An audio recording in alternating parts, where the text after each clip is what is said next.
Čuperak kose obično nose neko na oku, neko do nosa. Al ima jedan čuperak plavi, zamisli gde? U mojoj glavi. Kako u glavi da bude kosa? Lepo. U glavi.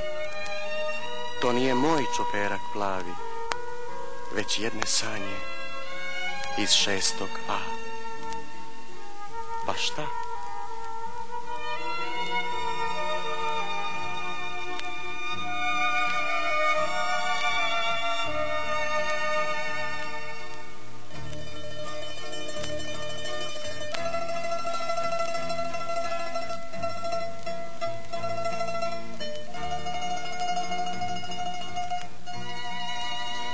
Vidjet ćeš šta kad jednog dana čuperak nečije kose tuđe malo u tvoju glavu uđe.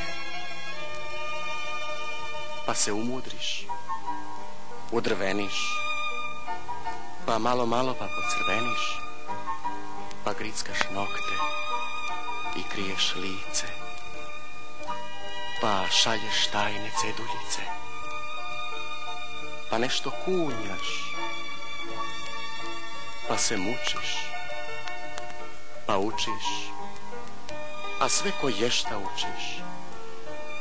Izmešaš rotkve i romboide, izmešaš note i piramide, izmešaš leptire i gradove, i sportove, i ručne radove, i tropsko bilje, i stare Grke, i lepo ne znaš šta ćeš od muke. Sad vidiš šta je čuperak plavi kad ti se danima mota po glavi, pa od dečaka pravog junaka napravi tunjavka i nespretnjaka.